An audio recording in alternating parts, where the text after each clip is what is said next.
خوف کی وجہ سے گھر میں سب کھلے میں سونے کی بجائے اندر کمرے میں سویا کرتے تھے۔ جس رات کا یہ واقعہ ہے، اس رات کسان کی آنکھ اچانک رات میں کھل گئی۔ کسان کا بازو اس کے ماتھے پر تھا اور اسی حالت میں اس نے ایک ایسا منظر دیکھا جس کو دیکھنے کے بعد اس کی سانسیں ہی رک گئیں۔ کسان دیکھتا ہے کہ سامنے دیوار پر ہوا میں لہراتی ہوئی بالوں والی عورت کمرے کی طرف ہی دیکھ رہی ہے۔ یہ دیکھ کر کسان نے دعائیں پڑھنا شروع کر دیں اور وہ عورت ہوا میں لہراتی ہوئی کنویں کی طرف چلی گئی۔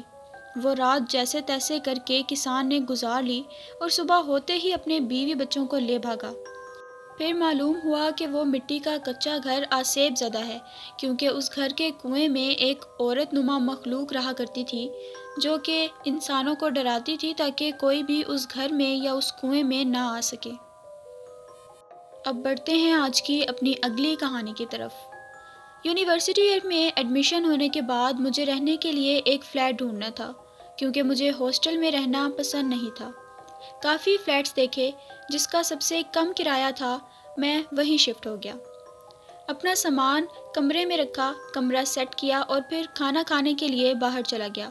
جب میں واپس آیا تو دیکھا کہ میرا کچھ سامان بکھرا ہوا تھا، جیسے دیوار پر گھڑی ٹنگی ہوئی تھی، لیکن میرے آنے کے بعد وہ اتر کر بیڈ پر پڑی ہوئی تھی، جبکہ مجھے اچھی طرح سے یاد تھا کہ میں نے گھڑی کو دیوار پر ہی لگایا تھا۔ خیر، میں نے دوبارہ گھڑی کو دیوار پر لگا دیا کیونکہ مجھے لگا کہ شاید میں لگانا بھول گیا ہوں گا، اور پھر لائٹس آف کر کے سونے کے لیے لیٹ گیا۔ فجر کی نماز ادا کرنے کے لیے اٹھا، نماز پڑھی تو مجھے میرے کمرے میں کچھ ہلچل سی محسوس ہوئی۔ نماز کے بعد میں پھر سو گیا اور صبح اٹھ کر یونیورسٹی چلا گیا۔ جب گھر واپس آیا تو دیکھا کہ پھر سے گھڑی دیوار سے اتر کر بیڈ پر پڑی ہوئی تھی۔ حیرت تو ہوئی تھی لیکن ڈر نہیں لگا۔ میں نے اس بار گھڑی کو دوبارہ دیوار پر نہیں لگایا تھا، بلکہ ایک ٹیبل پر سیٹ کر دیا۔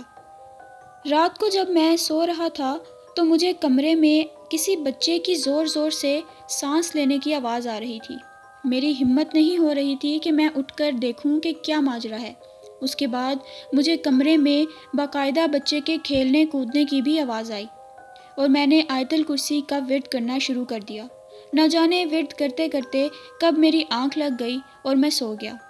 صبح اٹھ کر میں نے ادھر ادھر دیکھا تو کچھ بھی نہ تھا، لیکن جیسے ہی میں نے بیڈ سے نیچے اترنے کے لیے پاؤں رکھے تو میری نظر فرش پر پڑی، جہاں پر کسی بچے کے پیروں کے نشان نظر آئے، اور میرے دیکھتے ہی دیکھتے وہ نشان میرے بیڈ کے پیچھے والی دیوار پر بھی لگے ہوئے تھے۔ میں کمرے سے فوراً باہر نکلا اور ساتھ والے فلیٹ میٹس کو بلایا۔ وہ بھی یہ نشان دیکھ کر انتہائی خوف زدہ ہو گئے تھے۔ خیر، میں نے پھر وہ فلیٹ چھوڑ دیا اور یونیورسٹی کے ہاسٹل میں ہی شفٹ ہو گیا تھا، جہاں دوبارہ کبھی ایسا کچھ میرے ساتھ نہیں ہوا تھا۔ بڑھتے ہیں اپنی اگلی کہانی کی طرف۔ میری روٹین ایسی تھی کہ صبح کالج، شام کو اکیڈمی اور رات کو ریویژن کر کے سونے کے لیے لیٹ جاتی تھی۔ نہ جانے ایسا کیا ہوا کہ اس رات میری آنکھ کسی سرگوشی کے باعث کھل گئی، جیسے کوئی میرے کان کے پاس کچھ بول رہا ہو، مگر پتہ نہیں کون اور کیا۔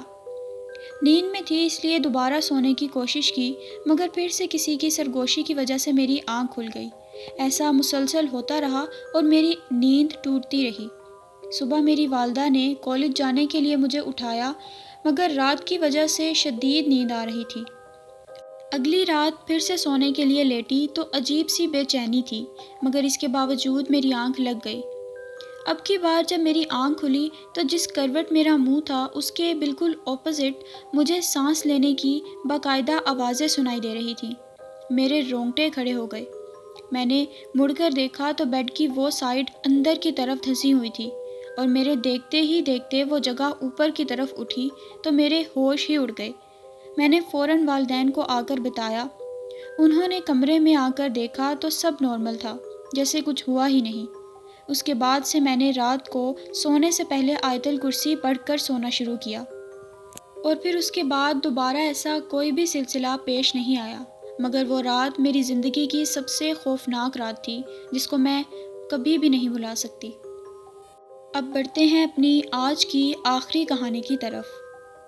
ہمارے گاؤں میں یہ بات بہت مشہور تھی کہ کچی زمینوں میں لوگوں کو چھلاوا دکھائی دیتا ہے۔ کبھی جانور کے روپ میں، کبھی انسان کے روپ میں، تو کبھی کچھ ایسا جو عقل سے بالکل ہی باہر ہو۔ زیادہ تر واقعات ہم نے بزرگوں سے سنے تھے، کیونکہ رات کو انہی کا چکر وہاں لگتا رہتا تھا۔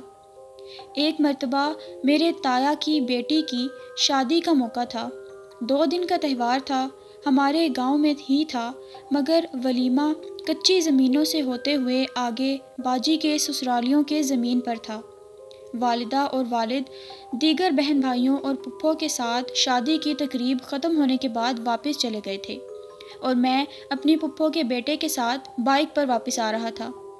راستے میں ہمارا گزر کچی زمینوں سے ہو رہا تھا، جہاں کے متعلق مشہور تھا کہ ادھر چھلاوا دکھائی دیتا ہے۔ میرا کزن مجھے اس چھلاوے کا ذکر کر کے ڈرانے کی کوشش کر رہا تھا، مگر ہم ڈرے کم اور مذاق زیادہ اڑا رہے تھے۔ اسی دوران بائک تھوڑا آگے جا کے بند ہو گئی۔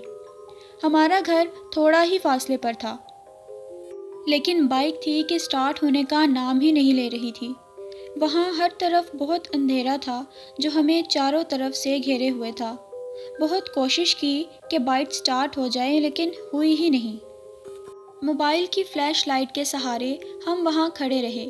مجھے میرے دائیں جانب سے کچھ آواز سنائی دی، جیسے کوئی آس پاس چل رہا ہو۔ میں نے کزن سے پوچھا تو اس نے مجھے خاموش رہنے کو کہا اور دھیان دینے سے منع کیا۔ میرا کزن میرے بڑے بھائی سے کال پر بات کر رہا تھا کہ میں نے دیکھا کہ 2 چمکدار آنکھیں اس کے پیچھے تھیں اور اس کے قریب آ رہی تھیں۔